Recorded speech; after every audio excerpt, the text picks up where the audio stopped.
And स्वागत है आपका हमारे यूट्यूब चैनल केमिस्ट्री क्लासेस में। आज हम आपको रसायन विज्ञान का पहला लेसन बिलियन का लेक्चर 5 पढ़ाएंगे, जिसमें कि पिछले लेक्चर में हमने बताया था परासरण दाब, हेनरी का नियम, जिसमें कि हेनरी का नियम बहुत ही ज़्यादा महत्वपूर्ण था और हेनरी का नियम पेपर में आता ही है, जिससे जो कि 2 नंबर में आता है। इस लेक्चर में हम परासरण दाब के नियम बताएंगे। इस लेक्चर में क्या बताएंगे हम? परासरण दाब के नियम, जिसमें कि पहला नियम है। लेक्चर को स्टार्ट करने से पहले हमारे चैनल को लाइक और सब्सक्राइब जरूर कर देना। अब पहला टॉपिक पर आते हैं। टॉपिक क्या कह रहा है? बॉयल वन टॉप नियम। इसका पहला नियम क्या है? बॉयल वन टॉप नियम। स्थिर ताप पर किसी विलयन का परासरण दाब P और उसकी सांद्रता C के समानुपाती होता है। परासरण दाब P समानुपाती C सांद्रता के समानुपाती होता है, जिसमें कि C का मान होता है 1/V। तो जब समानुपाती होता है उसे हटाने के लिए एक नियतांक लगता है, जो कि K है।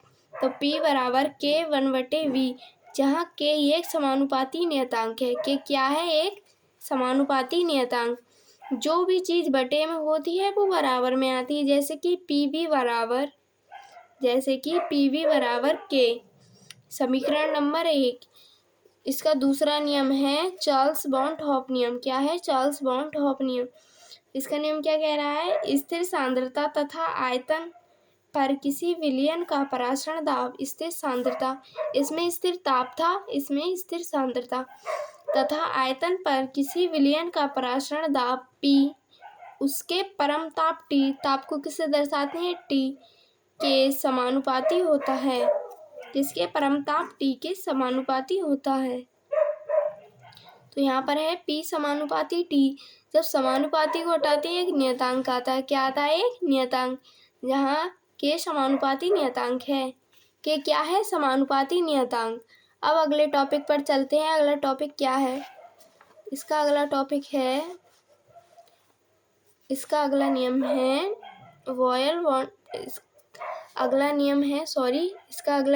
अवोगाद्रो वॉन टॉप नियम। क्या है? अवोगाद्रो वॉन टॉप नियम। ये नियम क्या कह रहा है? ये देखते हैं। समान परासरण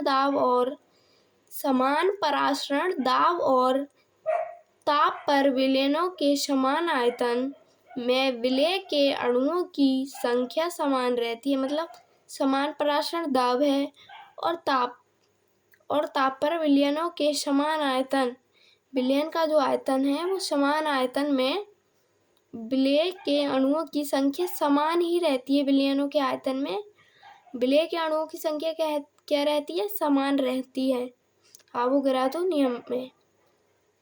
तो इसका अगला टॉपिक है तनु विलयनों के लिए सामान्य समीकरण। क्या है? तनु विलयनों के लिए सामान्य समीकरण। इसका है बॉयल तथा चार्ल्स बॉन्ड हॉप नियम को संयुक्त करने पर, यानी कि जोड़ने पर जो समीकरण प्राप्त होती है वही समीकरण विलयन की सामान्य समीकरण कहलाती है। आइए देखते हैं क्या है परिभाषा। बॉयल तथा चार्ल्स बॉन्ड हॉप नियम को संयुक्त करने पर प्राप्त समीकरण विलयन की सामान्य समीकरण कहलाती है। अर्थात देखते हैं, बॉयल वन टॉप की समीकरण क्या थी? P समानुपाती 1/V, जिसमें कि K हमने नियतांक लगाया था। दूसरा है चार्ल्स बॉन्ड हॉप की नियम। क्या थी? चार्ल्स बॉन्ड हॉप नियम में कौन सी समीकरण थी? P समानुपाती T, जहाँ पर भी हमने K लगाया था। दोनों नियमों को संयुक्त करने पर P समानुपाती T इसका आ गया और B बॉयल वन टॉप नियम का आ गया समानुपाती B, जहाँ P बराबर S T/V, जहाँ S क्या है? एक समानुपाती नियतांक है, जिसका मान है 0.821 लीटर प्रति मोल। जहाँ कहीं भी ऐसा चिन्ह हो उसे क्या कहेंगे? प्रति। यह है लीटर प्रति मोल। तो इसका वो हुआ पीवी बराबर जो बटे में होती है वो बराबर में आती है, ये मैंने बताया था आपको। तो पीवी बराबर एच टी। क्या हुआ? पीवी बराबर एच टी। यदि विलेय के ग्राम मोल की संख्या n हो तो, यदि विलेय के ग्राम मोलों की संख्या को किससे दर्शाते हैं? विलेय के ग्राम मोलों की संख्या को स्मॉल n से हो तो पीवी बराबर small n plus N S T. Small n आगे क्या लग जाएगा? Small n।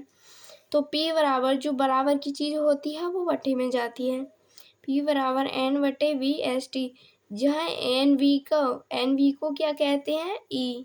क्या कहते हैं? E। तो इसकी समीकरण हुई P बराबर ई एस टी। क्या हुई? P बराबर ई एस टी।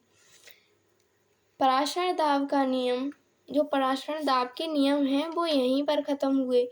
इसी ही फॉर्मूले से आपका न्यूमेरिकल आएंगे, जो कि मैं आपको लेसन के एंड में कराऊंगी। तो हम अगले टॉपिक के बारे में हम जान लेते हैं। अगला टॉपिक क्या है, आइए देखते हैं। जिसमें अगला टॉपिक है वाष्प दाब का अवनमन। क्या है? वाष्प दाब का अवनमन।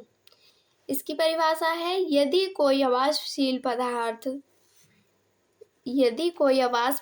पदार्थ मतलब वाष्प जानते हो आप, जो गैस के रूप में निकल जाती है ऊपर, उसे क्या कहेंगे? वाष्प। जो उड़ जाती है उसे कहेंगे वाष्प। जो अवाष्पशील होती है, जिसमें वाष्प नहीं होती, उसे क्या कहते हैं? अवाष्पशील।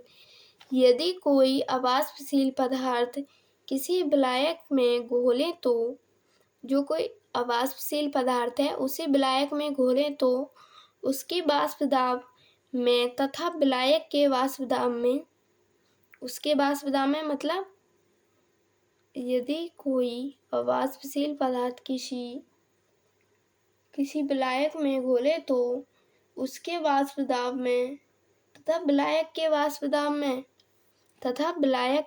दाब में कमी आ जाती है। विलायक के वाष्प दाब और अवाष्पशील के वाष्प दाब में क्या आ जाती है? कमी आ जाती है। जिसे क्या कहते हैं? जिसे वाष्प दाब का अवनमन कहते हैं। क्या कहते हैं? वाष्प दाब का अवनमन। इसकी परिभाषा सरल भाषा में बोले तो अवाष्पशील पदार्थ के वाष्प दाब में और विलायक के वाष्प दाब में जो कमी आ जाती है उसे क्या कहते हैं? वाष्प दाब का अवनमन कहते हैं। अगला टॉपिक है वाष्प दाब का अपेक्षित अवनमन। क्या है? वाष्प दाब का अपेक्षित अवनमन। इसकी परिभाषा है, माना किसी शुद्ध विलायक का वाष्प दाब P है। जो शुद्ध विलायक है उसका वाष्प दाब क्या है? P। क्या है उसका वाष्प दाब? P। और उसमें विलेय पदार्थ घोलने पर विलयन का वाष्प दाब PS होगा। शुद्ध विलायक का वाष्प दाब क्या है? B। और उसमें विलेय पदार्थ घोलने पर विलयन का वाष्प दाब क्या हो जाएगा? PS होगा। तो विलायक के वाष्प दाब में अवनमन, जो विलायक का वाष्प दाब होता है उसमें अवनमन क्या होगा? P माइनस PS होगा। तो विभिन्न प्रयोगों तथा उनके परिणामों से सिद्ध किया गया कि P का मान ताप के साथ बढ़ता है। किसका मान? P को किससे करते हैं? विलायक का वाष्प दाब P है ना, तो विलायक का वाष्प दाब का मान ताप के साथ बढ़ता है। जैसे किससे दर्शाते हैं? P से। ताप के साथ बढ़ता है, परंतु अनुपात P माइनस PS का मान किसी तनु विलयन के लिए प्रत्येक ताप पर स्थिर रहता है। जो P माइनस PS का मान होता है वो तनु विलयन के लिए प्रत्येक ताप मतलब कोई सा भी ताप हो उस पर स्थिर ही रहेगा। किसके लिए? तनु विलयन के लिए। लेकिन सांद्र विलयन के लिए स्थिर नहीं रहेगा। आगे देखते हैं। किसी विलयन के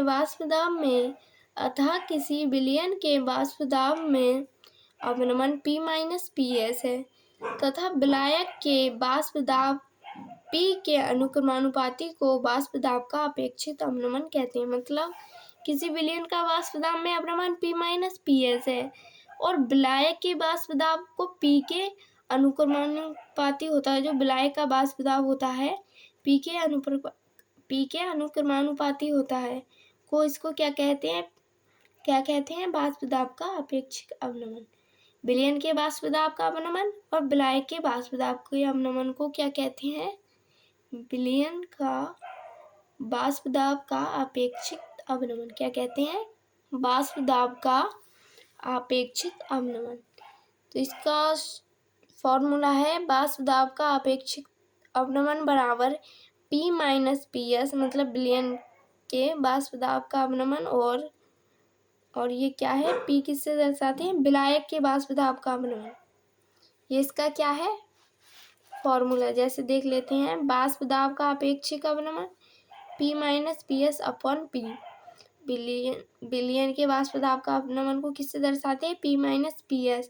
और विलायक के वाष्प दाब को किससे दर्शाते हैं? P से। ये क्या है इसका फॉर्मूला। अब अगले टॉपिक की ओर चलते हैं, देखते हैं अगला टॉपिक क्या है। अगला टॉपिक है राउल्ट का नियम। क्या है? राउल्ट का नियम। अगला टॉपिक है राउल्ट का नियम, जो कि पेपर के लिए हेनरी के नियम से भी ज़्यादा महत्वपूर्ण है। क्या है? पेपर के लिए हेनरी के नियम से भी ज़्यादा महत्वपूर्ण है। ये पेपर में आता ही है। राउल्ट का नियम क्या कह रहा है? किसी विलयन के वाष्प दाब, विलयन का वाष्प दाब का अपेक्षिक अवनमन उसमें उपस्थित विलेय पदार्थ के मूल प्रवाह के बराबर होता है। विलयन के वाष्प दाब के अपेक्षिक अवनमन को किससे दर्शाते थे हम? P माइनस PS से दर्शाते थे ना। उसमें उपस्थित विलेय पदार्थ, इसमें उपस्थित जो होता है विलेय पदार्थ के मूल प्रभाज के बराबर होता है। किसके बराबर होता है? मूल प्रभाज के बराबर होता है। तो P माइनस PS विलयन के वाष्प दाब का अपेक्षिक अवनमन होता है और वाष्प दाब का अवनमन क्या कहलाता है? किससे दर्शाते हैं? P से। तो P minus PS upon P बराबर स्मॉल n बटे small n plus capital N, जहाँ P तथा PS क्रमशः शुद्ध विलायक का वाष्प दाब है। जो P और PS क्या है? शुद्ध विलायक का वाष्प दाब मैंने बताया था। P है शुद्ध विलायक का वाष्प दाब और विलयन का वाष्प दाब है P माइनस PS।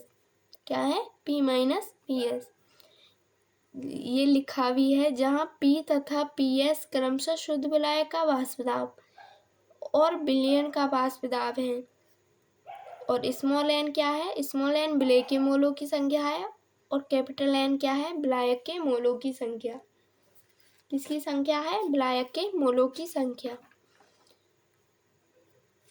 उम्मीद है मुझे कि आपको यह नियम समझ में आ गया होगा, ये वीडियो समझ में आ गई होगी। अगर ये वीडियो आपको अच्छी लगती है तो एक लाइक ज़रूर करें, सब्सक्राइब ज़रूर करें, जिससे कि मेरी आने वाली नई वीडियो आपके पास ज़रूर पहुँचे और आपके पेपर के लिए उपयोगी हो ये वीडियो। Thank you.